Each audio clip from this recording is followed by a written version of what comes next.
Folks, let's continue with our discussion of a pair view of heels. You remember last week we talked about a little bit about the author, and by now you should know the author actually was born in Japan, in Nagasaki, Japan. He was not born in the UK, in Britain, in England, but now because of his, educational background, because of his, literary achievement, he has become a very, very well-known writer in English, or English writer. Actually, you might remember 2 years ago, he was awarded with Nobel Prize of Literature, Ishiguro. And about the book, I also mentioned in my last class a little bit about the structure of the novel. Actually, whatever book you decide to study, when you open a book, usually what you need to be more careful is the so-called the overall structure of the novel. How the book is structured, like an architecture, how a building, how a house is structured. And this novel, we come to realize, is divided into 2 parts, altogether 11 chapters, with the first chapter as part 1, the second 5 chapters as part 2. So the end of part 1, in other words, the end of chapter 6, should be quite significant. And we will address the end of chapter 6 later. And overall, when we read a novel, we read a book, we have to imagine reading is like taking a journey. You start from somewhere and you end with somewhere. For example, if you want to travel from Taichung to Taipei, of course, Taichung is your starting point, is your beginning, and Taipei is your ending, is your destination. And reading, you can imagine, is more or less like taking a journey. So where to begin and where to end are 2 important, points when we approach a book or a novel. So I already talked a little bit about how the story begins, and also a little bit about how the story ends. But later on, I'm going to focus more on the ending of the novel. So just give yourself some, idea, some thinking about, how the book is structured. In other words, the overall structure of the book. And we know, as I mentioned last week, the story begins with a visit from Nikki, the younger daughter of Ezuko. Ezuko is the mother. Ezuko is also the narrator, the storyteller. And the story begins with the visit of Nikki, the younger daughter, traveling from London City to see the mother who lived in a big country house in suburban area of London. This is the beginning. So also, the novel begins with a travel from London to the suburban area of London. One crucial question for us to ask is why does Nikki pay a special visit to the mother? Of course, we can say because Nikki feels the mother is getting old. The mother lives in a house, in a country house. that is too big for her. The mother lives by herself, so she must feel a little bit lonely. And out of sense of filial piety in Chinese we call 孝道, okay? She decided to see the mother. But after we open the book, after we read the story, we come to realize actually the visit is more than this, okay? And when Nikki visits the mother, one issue, one topic, they decide try to avoid, try not to approach, is the issue of the elder sister, the issue of Keiko. Keiko, as the story says, she already died when the book begins. She died by killing herself using a rope in a big city in England, Manchester City. So they decide not to refer to Keiko. But in the story, these two, Nikki and the mother, always return back to Keiko, I'm sorry. So you could argue, if Keiko, because she's dead, if Keiko is regarded as a ghost, then we could argue the ghost always comes back to haunt both the mother and the younger sister, both Ezuko and Nikki. In that sense, you can read A Pale View of Years as a ghost story. Actually, I encourage you to read the novel from this perspective. You could well argue A Pale View of Years is a ghost story. And when we talk about the novel, of course, several issues need to come to our mind, especially the more or the major aspects of the novel. For example, the narrator, the storyteller, the perspective, the point of view. One good question for us to ask all the time is, who tells the story?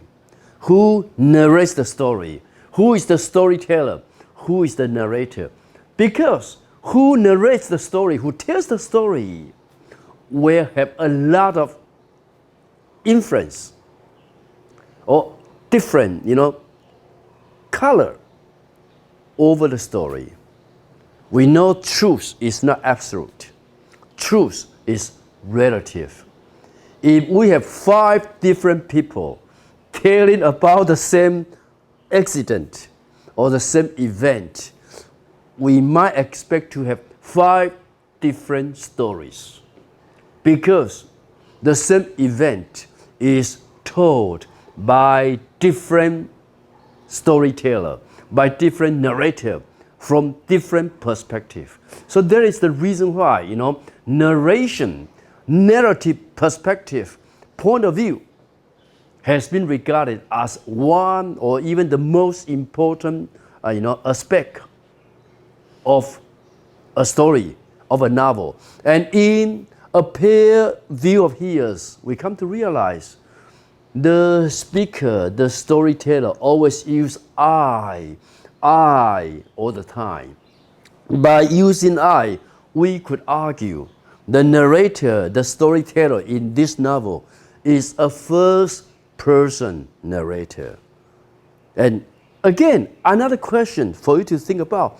Why the author, why Ishiguro writes the novel with a first-person narrator?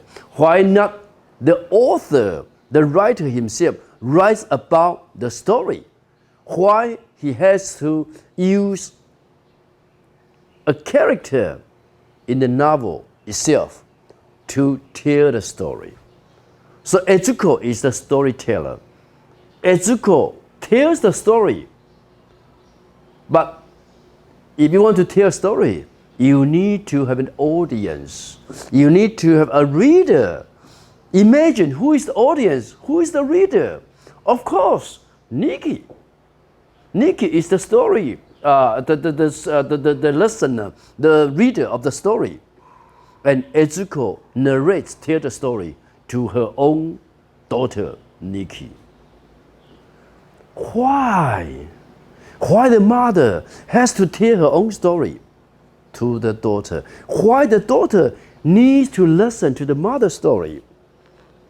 I think one interesting point is the daughter doesn't know what happened to the mother in the past. Ezuko is a woman moving from Japan to England because she had a second marriage. And the second husband happened to be a British gentleman.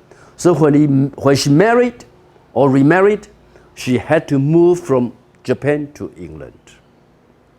So what happened in Japan actually is not clear or remains unknown to Nikki. Nikki was born by Ezuko, the mother, with the British gentleman. So Nikki is a hybrid, is a mixture. So Nikki obviously is quite ignorant of what had happened to the mother in Japan before she was born. So Nikki came to see the mother in order to hear about what happened to the mother in the past.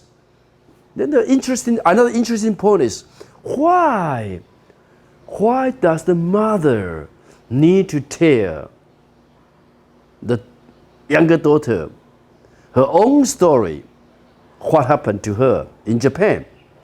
Of course, to bridge the gap of knowledge, you could argue, because what happened in London, what happened in England, Nikki and the mother, they both know well enough. But what happened to the mother in Japan? Nikki obviously is quite ignorant, is in the dark. So the mother is trying to bridge the gap of Nikki's understanding, Nikki's knowledge of the mother in the past. But the mother has to tell her story. Why? This is another good question for us to think about. Why Ezuko in particular has to tell her story? Don't forget, Nikki just visited the mother, as the story says, only for 5 days. During these 5 days, you could imagine they can be engaged in many activities. They can go outing. They can, go out, taking a walk in the park. They did, actually, but they can do some other amusements, some other, interesting activities, or some more exciting activities. But obviously, you could imagine what happened to the daughter and the mother when they get together. The mother is always telling her past story to the younger daughter, to Nikki. And it seems to us, Nikki is a good listener, even though sometimes Nikki chooses not to be very attentive. So why? Why storytelling? Why in particular Ezuko needs to tell the story? Did you ever think storytelling could be a kind of what? A kind of therapy. Therapy in Chinese, 治疗啊. This is therapy.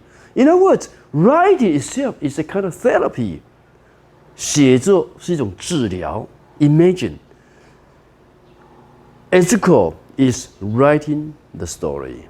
Ezuko is telling the story. So telling the story, writing or telling itself could be a therapy. So try to bear in mind, you can argue this novel from this perspective. Writing or storytelling as a therapy. Then you could imagine Ezuko must have suffered a lot. She must have a lot hidden in her heart, in her mind, and she has to speak it out. Otherwise, she will feel sick. She will feel very, very, uneasy. So what bothered her all the time? If you read the story well enough, we come to realize actually the mother has developed a very strong sense of guilt. The mother feels guilty. Guilty about what? About whom? About what had happened to her elder sister, to Keiko. In other words, the mother feels guilty about the death of the daughter. We learn from the story Keiko finally moved out from the house in London.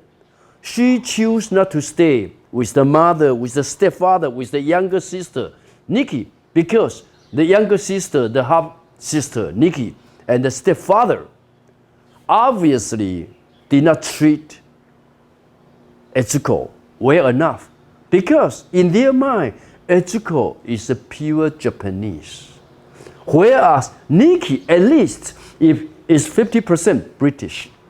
So you see, even from the story, we can more or less feel, the so-called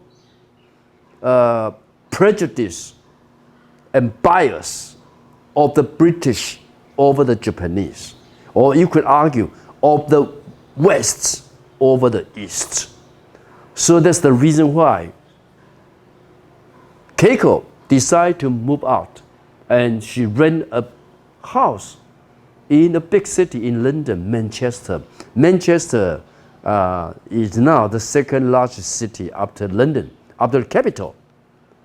And finally, for some good reason, or she finds life is so unbearable, Keiko chose to kill herself, chose to hang herself by using a rope, 用绳子吊死. That's what happened to Keiko. And the mother feels very guilty about the death of Keiko, thinking it's all because of her. So from this perspective, Etsuko tells a story in order to get rid of the ghosts in her, to remove the ghosts in her. In other words, storytelling, writing in this sense, is a kind of what? A kind of 驱魔. In her mind, she has a certain more in her mind, and she needs to get rid of it. Otherwise, she cannot live in peace. So this is another issue for you to think about. Writing or storytelling as a kind of therapy, as a kind of as a kind of effort to remove something that has been haunting you all the time. And in this case, what has been haunting Etsuko and even Nikki is the death of Keiko, the death of the elder sister, of the elder daughter. So just give you some idea about why the author chose Etsuko to tell a story, why Etsuko has to tell a story. So as a first-person narrator, another good question for us to ask, to raise is, can Etsuko be a reliable storyteller, be a reliable narrator? Can we trust her? Of all the story she chooses to tell us. Imagine if you want to tell your own story, you are the first person storyteller. Can you tell the whole truth to the audience, to the public? Obviously, it has a lot to do with the so-called psychological barrier. In other words, I don't think any one of us could be 100% honest, could be 100% frank. We might try to hide something that is less pleasant or that is even unpleasant. So obviously, what happened to a pair of here is Ezuko needs to tell her own story, but she doesn't want Nikki to know the story she's telling is her own story.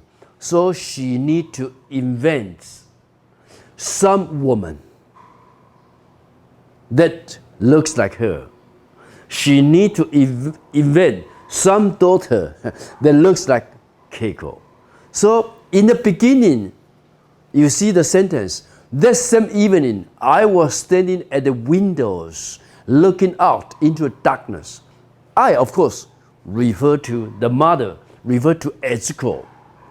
When I heard Nikki, when I heard my daughter say behind me, what are you thinking about, mother? So they start a conversation with this question. The daughter asked the mother, what are you thinking about? You could say this is a good strategy because the daughter asked the mother this question. The mother can find some good excuse to say what she wants to say because the daughter is asking what she is thinking about. So the mother said, I was thinking about someone I knew once, a woman I knew once. So the mother said, at this moment, I'm thinking about a woman. I'm thinking about a woman I happen to know. And then the daughter continues, someone you knew when you, etc. before you came to England. The mother said, yes, I knew her when I was living in Nagasaki long before I met your father. That's the very beginning on page 10. In other words, by using these kind of strategies, Ezuko, instead of saying, I'm telling my own story,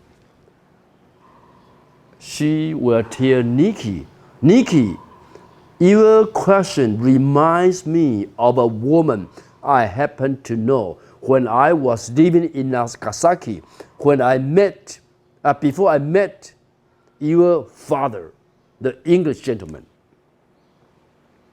So then she continued to say, the woman I happen to know when I was living in Nagasaki is a woman named Sachiko here. Okay? So obviously, the good strategy of Ezuko is she creates a mother character, Sachiko. And of course, through the story, we know Sachiko, like Ezuko, also has a young daughter named Mariko here, Mariko. So Ezuko's story actually is about the story between a mother and a daughter, between Sachiko and Mariko. Don't forget, try to link Sachiko and Mariko with Ezuko and Keiko. So our argument is, Ezuko was telling her own story, but pretending, disguising the story as if it was Sachiko's story. So this is her strategy of storytelling. In other words, she was telling the younger daughter, now, Nikki, let me tell you the story of a woman I happen to know when I was living in Nagasaki. So in this sense, we could argue a pale view of here actually is a story within a story, because Ezuko is telling Sachiko's story. And from Sachiko's story, we could make a good guess. Actually, Sachiko's story is Ezuko's her own story. But because she's the first person narrator, she feels a little bit uneasy or a little bit ashamed if she begin when she tells the story that by saying, this is my own story, daughter.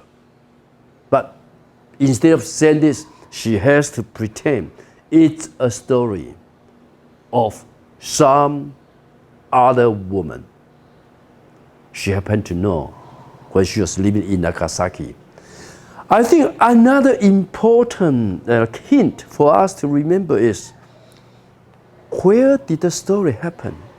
We know in the beginning, Nikki, who stay in London, who live in London, come to see the mother in the suburban area of London. So that part, or we could say the modern part, the present part, happens in England, in London. But how about the past? What happened in the past? Where did the story in the past happen? Nagasaki. So another interesting question for us to think about is, actually, you could argue a pale view of heroes as a tale of two cities. You remember the story, A Tale of Two Cities by Charles Dickens, 双城记. Okay, of course, in Charles Dickens, it's a story between two cities, between London on the one hand and Paris on the other hand.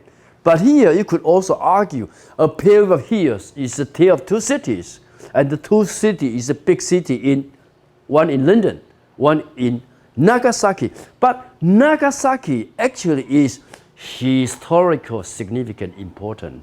You remember in the year 1945, Japan surrendered, and Japan's surrender ended the war in the Pacific. Why did Japan choose to surrender? Because of the two atomic bombs. One atomic bomb attacked Hiroshima. The other atomic bomb attacked Nagasaki. So today, when we think about the atomic bomb, 原子弹, we always think about Hiroshima, 广岛.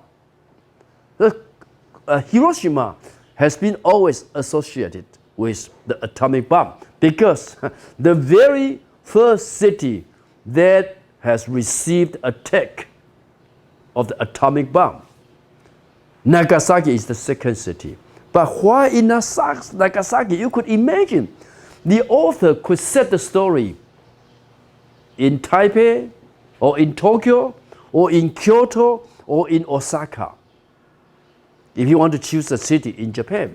Why in particular he chose a city in Nagasaki? This might be a good question for you to think about. But one very clear hint is the author Ishiguro himself was born in Nagasaki. And don't forget, A Pale View Here is Ishiguro's very first novel. So perhaps by using his own city, the city he was born, as the setting of the novel, the author Ishiguro perhaps is trying to pay homage, pay respect to the city where he was born. This could be one good, argument for you to make. But of course, if you think about Nagasaki as the second city in Japan that was attacked by an atomic bomb, then you can interpret the setting of Nagasaki in a more symbolic, more significant manner. You can think about this. Perhaps we can talk a little bit about the city Nagasaki and its symbolic function in the story. Okay, so after the beginning, then of course we come to the end, the ending. And last week I also mentioned a little bit about the ending. We know Nikki planned to see the mother, but in the story, actually, we do not know how long she planned to stay with the mother. Even the mother herself doesn't know how long Nikki has planned to stay with her. But as the story tells, after 5 days of stay with the mother, Nikki decided to depart. Nikki decided to return back to London. So here we have the very last paragraph of the story. I would like to have seen her off to the railway station. It is only a few minutes walk. In other words, Nikki is trying to take the train back to London, and the mother wants to see her off to the train station. But Nikki doesn't like the idea because the idea seemed to embarrass her. Don't forget, Nikki is a mature woman already.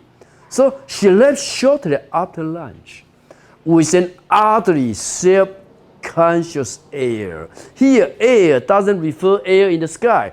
Air refers to what? To manner, attitude. So the mother is telling the daughter leave her house, return back to London with self-conscious air. In other words, she knows she's leaving as if she were leaving without my approval. The key point is approval. In other words, when Nikki decided to return back to London, Nikki realized her stay was far too short because it's rare, it's not that easy for her to travel pretty often to see the mother. Don't forget, even during her stay with the mother, Nikki is always engaged in making phone calls, receiving phone calls to her boyfriend. So Nikki has her own life to live. So that's the reason why, at first, she might have planned to stay for 2 weeks, for 10 days, or even for 1 month. Obviously, far more longer than just 5 days. But eventually, how come she just stayed for 5 days? One good reason is the two, both the mother and the daughter, found that they just could not live in peace if they two stayed together. They try to avoid the issue, the topic of Keiko.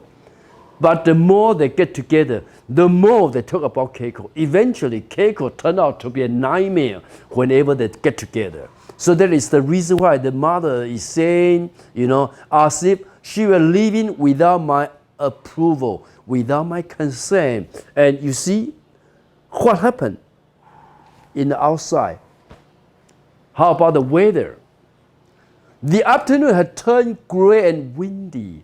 This is the weather. Gray weather, windy weather. Don't forget why the author in particular mentioned the weather when the novel is about to end. You remember in the beginning, when Nikki arrived to see the mother, the author also mentioned the weather. In the beginning, it says the weather was gray and windy. So what's the function? By referring to the weather, one good argument is the author used the weather as a way to reflect the mindset, the attitude, the tone of the characters. So if you use these two adjectives, gray and windy, to describe the overall tone of the novel, I think you are quite in the right, okay? In other words, the novel, actually the overall tone, 语调 of the novel is gray and windy. And gray brings us back to the title of the novel, A Pale View of Here. Pale means gray, means vague, means not clear. And also gray and pale remind us of another important topic in the novel that's called memory, Etsuko's memory. You could read this novel actually as Etsuko's memory of what happened to her in the past while she was staying in Nagasaki, Japan. So the novel in this sense could be Etsuko's memory of things past or remembrance of things past. You remember this is Proust's good title of her long novel, Remembrance of Things Past. Or you could argue the whole novel is Etsuko's memoir. Memoir, that's French. 回忆录, okay? So, when Nikki was leaving, the afternoon had turned gray and windy, and I, the mother, stood on the doorway, okay, in front of the house. She walked down to the end of the driveway. The driveway is the pavement, okay? When she reached the gate, Nikki glanced back. The daughter looked back and seemed surprised to find the mother still standing at the door. I smiled and waved to her. This is the very ending of the novel. In other words, imagine if you want to make this novel as a movie, how are you going to end this movie? It's quite sad in a sense. It's quite melancholy. Melancholy, 忧郁啊，带有感伤。Why? Because it's parting. 分离呀。Parting between the mother and the daughter. And the mother tried to smile to the daughter and try to wave to the daughter. But obviously the mother realized perhaps after this meeting, who knows? Another meeting could be 1 year later, could be 2 years later. So the ending actually is the parting. And the beginning actually is the meeting. Okay, so you could argue the novel begins with the meeting and ends with parting. And this is more or less like life. 人生没有不散的宴席嘛. Okay, when you meet, after the meeting, then you have to part. Okay, so meeting and parting. And between meeting and parting, what happened is the whole novel, is the whole book. So you could argue, actually, the book based upon the edition we are using has altogether 183 pages. So these 183 pages covers the conversation, the story between Etsuko, the conversation between the mother and daughter in 5 days. Of course, we feel quite lucky because if the mother and the daughter stay longer, then the book might turn out to be 300 pages instead of just 183 pages. Okay? And I, in particular, mention, the book is divided into 2 equal parts. And we have chapter 6 as the end of part 1. And of course, the whole novel has altogether 11 chapters. So the first part has 6 chapters. The second part has 5 chapters. You could argue it's almost divided equally. So you could also argue the novel has 2 equal parts. So the ending of part 1, we should pay more attention to it. What happened at the ending of part 1? Here I just quote the last, sentence at the end of part 1. In fact, I realized something else this morning. Easy for us to imagine who is this I? Etsuko, the storyteller, the narrator. I realized, another key word is realize. What does realize mean? Understand. I know. I could reach some good conclusion. I realize. Okay? You could argue, realize refer to a moment of knowledge, a moment of understanding. Actually, it's more a moment of illumination. In Chinese, 就顿悟, 体悟. There's a good term in English called epiphany. Epiphany is moment of sudden awakening. In the past, the mother was ignorant. was not aware of what happened to her. At this moment, she suddenly realized, she suddenly, woke up to some fact. Okay? So the speaker says, I realized something else this morning. I said, something else about the dream. I think the key word is the dream here. When you read the story, you come to realize, actually, the dream plays a very important part in the story. Even in the very beginning, the mother started to tell the daughter, last night, I had a dream. And she did not tell the daughter whether it was a good dream, it was a bad dream. But obviously, the daughter could sense, obviously, it's not a good dream. So the daughter tried to comfort the mother. Say, mother, if you have a dream, that's because you do not sleep well. Because your country house is too quiet. And because it's too quiet, so you have this kind of dream. If you live in a crowded city like London, you will not have this kind of dream. So actually, the mother whenever the mother brings up the issue of dream, the daughter always try to play it down. Try not to, stimulate or encourage the mother to continue with her story about the dream. So you see, here the author says, my daughter did not seem to hear, not because the daughter is not interested, but because the author knows the real nature of the dream, and the daughter doesn't want to encourage the mother to continue with her dream because she knows it's not a good dream, it's a nightmare.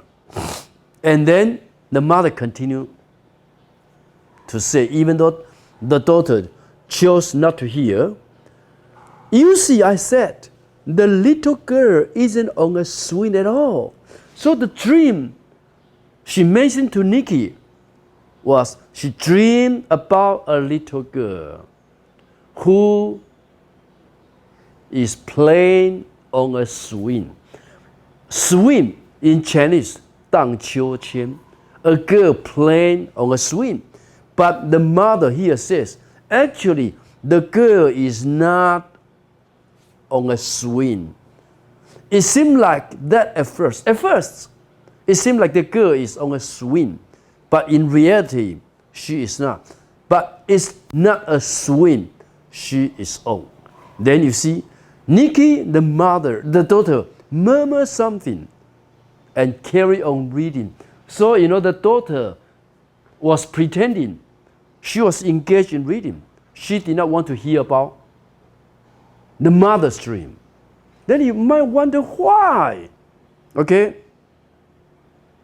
The daughter doesn't want to hear about the mother's dream. If the daughter is a listener, is a reader, as a listener, she should be quite curious about the mother's dream.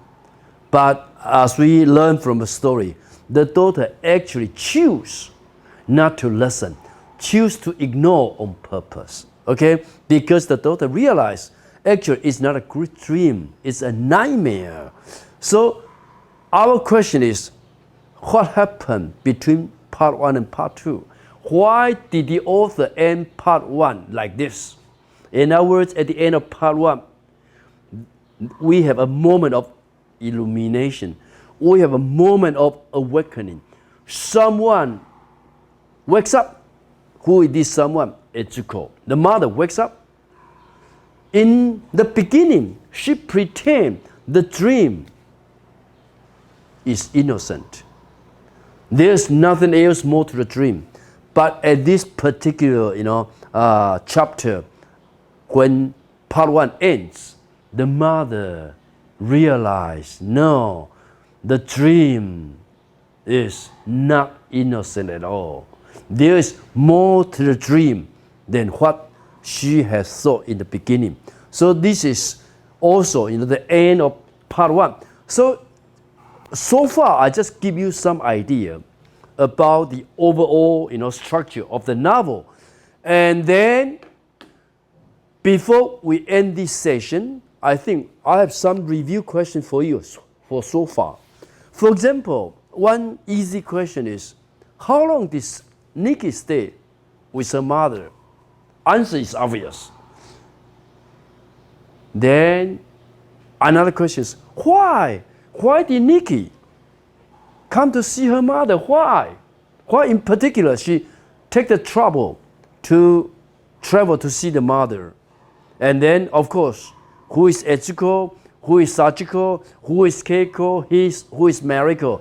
These 4 main characters. Of course, there are some other characters, like, Etsuko's husband, Jiro.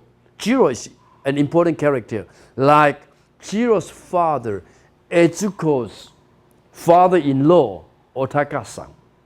Because Jiro and Otaka-san represent 2 different generations. So in the novel, we see a society that is undergoing some big change. It's a kind of transitional or changing society, and transitional from the old tradition moving to the new one. And the old tradition actually is represented by Jiro's father, Etsuko's father-in-law, Otaka-san. And then the new generation is represented by Etsuko and her husband, especially her husband's friend. And then the very first conversation in the novel between the mother and the daughter, and the very last question Nikki asked of her mother in the book. Okay, this is the very, very last question. Do you still think about Japan a lot, mother? Okay. And then, how does the story get the title, A Pale View of Years? I think these are some very simple review questions before we move to next slides. Okay? And here I want to say a few words about aspect of the novel, because A Pale View of Years is a novel. When we deal with a novel, when we read a novel, what important aspects we need to know? Of course, we need to know the story. We need to know the plot. In Chinese, the story is called 故事. The plot is called 情节. One interesting question is, what is the difference between a story and a plot? Here is a very interesting example used by Ian Foster. Okay? Here the difference is like the king died and then the queen died. According to Ian Foster, this is a story. The king died and then after the king died, the queen died. There is no causal relationship. In other words, there is no cause and effect. We just know the king died first and then the queen died. But if we move to the second example here, the king died and then the queen died of grief. Grief 是伤心啊. Then we learn about why the queen died. The queen died because she was too sad over the death of the king. Then this is called the plot. So you see the difference between a story and a plot.